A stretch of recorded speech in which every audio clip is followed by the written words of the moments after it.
प्रश्नावली 7.4 का जो 5वां प्रश्न है आकृति में, ये आकृति हमको दिखाई गई है। एक पी आर बड़ा है पी क्यू से, पी आर बड़ा है पी क्यू से और पी एस कोण क्यू पी आर को समद्विभाजित करता है। देखो पी एस यानी कि ये जो रेखाखंड है डॉटेड रेखा में, ये इस पूरे कोण पी के 2 बराबर भाग कर देता है। हमको सिद्ध करना है कि कोण पी एस आर जो है, कोण पी एस आर ये वाला जो कोण है ये बड़ा होगा कोण पी एस क्यू से, पी एस क्यू से, अपने बगल वाले इस कोण से। तो देखो क्या करते हैं हम, ये जो पूरी प्रश्नावली है ये किस पे है आधारित, त्रिभुज की असमीकाओं पे आधारित है। तो हम हल करते हैं, सीधे सिद्ध करते हैं। आप चाहें तो दिया है लिख सकते हैं, पहले सिद्ध करना है हम सीधे निकालते हैं, इसकी उत्पत्ति पे जाते हैं, हल पे जाते हैं। तो देखो क्या करते हैं, जो चीज़ हमको दी गई है पी आर बड़ा है पी क्यू से, चूंकि दिया है लिख सकते हैं सीधे सीधे पी आर बड़ा है पी क्यू से। तो देखो हमने क्या बताया, एक असमीका हमने आपको बताई है। क्या कहती है वो असमीका, कि बड़ी भुजा के सामने का कोण बड़ा होता है। त्रिभुज में बड़ी भुजा के सामने का कोण बड़ा होता है, दिया है पी आर बड़ा है पी क्यू से। ठीक है, तो इससे क्या निष्कर्ष निकालेंगे हम, इसलिए लिख देते हैं सीधे सीधे, पी आर बड़ा है तो पी आर के सामने का कोण भी बड़ा होगा। पी आर के सामने का कोण कौन सा है, त्रिभुज पी क्यू आर की बात हो रही है अभी, कोण क्यू। तो इसका मतलब कोण क्यू जो है बड़ा होगा पी क्यू के सामने की भुजा। देखो पी क्यू के सामने की भुजा कौन सी है, कोण आर है। कोण देखना है, समीकरण नंबर 1 लेते हैं इसको, क्या लिख देते हैं, बड़ी भुजा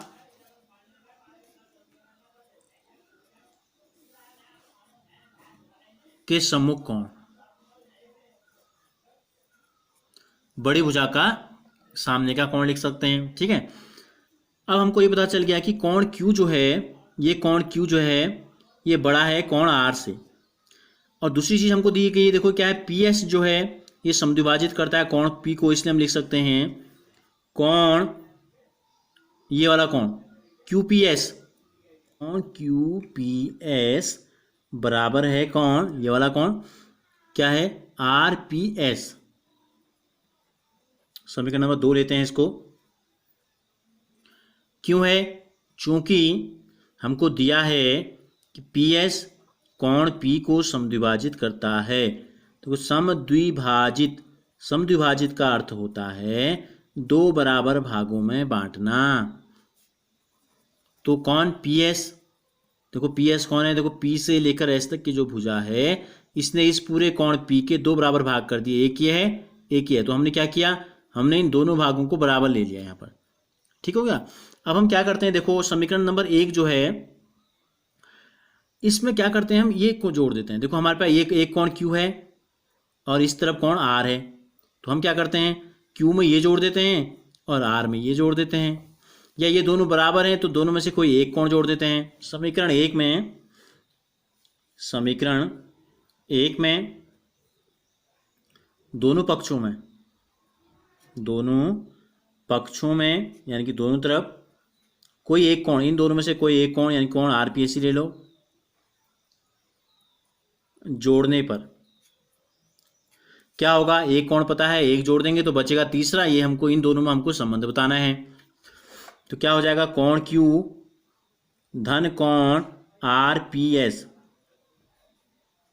बीच में जो चिन्ह है वही रहेगा, ये बड़ा है कोण आर धन कोण आर पी एस।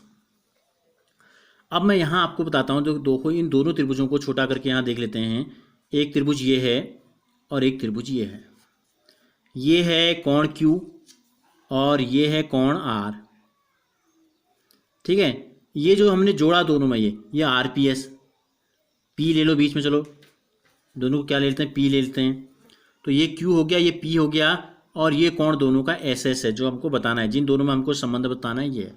तो इन दोनों का जो योगफल होगा कितना होगा, त्रिभुज के तीनों कोणों का योगफल कितना होता है, त्रिभुज के तीनों कोणों का योगफल अगर हम जोड़ दें, इसमें कोण P धन कोण Q धन कोण S कर दें किसी एक त्रिभुज में, देखो क्या हो जाता है, तीनों को जोड़ के आता है 180 अंश। क्यों, त्रिभुज के कोण योग गुण से। तो केवल कोण या इन दोनों का जो योगफल है कितना आ जाएगा, 180 धन कोण एस को बराबर दूसरी तरफ ले जाएंगे तो ऋण कोण एस हो जाएगा। ठीक हो गया। तो हम यहाँ क्या है, ये P है कोण, बीच में P है, ये Q है, इन दोनों का योगफल किसके बराबर है, 180 ऋण कोण एस के बराबर है ये। और इसी प्रकार ये जो होगा R और P है, यहाँ देखो क्या है, ये R और P बचा क्या, यहाँ S बचा यहाँ भी, तो ये हो गया 180 ऋण कोण। अब चूंकि दोनों तरफ S है तो हम क्या करते हैं, इसके नाम लिख लेते हैं। ठीक है, ये वाला S का नाम क्या होगा, PSQ है, एक है PSR, तो इसको ले लेते हैं PSR, इसको ले लेते हैं PSQ। ठीक है, कैसे हुए ये, यहाँ लिख देते हैं त्रिभुज PQS व त्रिभुज PSR से, इन दोनों त्रिभुजों से ये निष्कर्ष निकला। किस प्रकार से, इस प्रकार से मैंने आपको यहाँ समझा रखा कि कैसे दो भुजाओं का योगफल दिया गया है तो उसको तीसरी भुजा के रूप में हम किस प्रकार से लिख सकते हैं।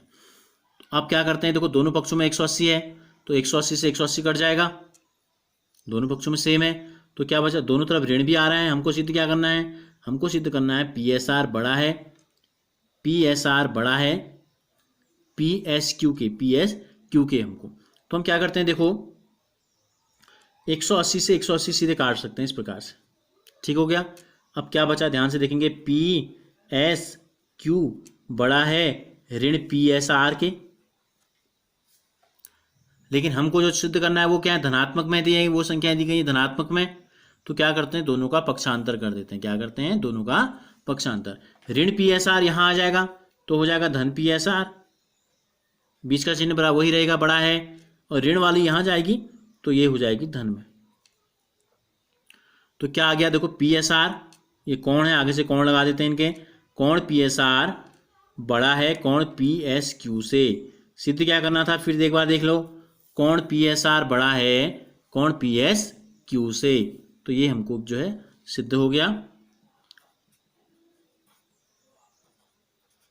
यही हमसे पूछा था। बस आपको इस क्या करना है, इसको अच्छे से थोड़ा समझने की कोशिश करेंगे। ये दोनों का योगफल है यहाँ, इसको हम लिख सकते हैं 180 ऋण तीसरा कोण, इस प्रकार से, इसी में इसमें भी निकाल सकते हैं इसी प्रकार से।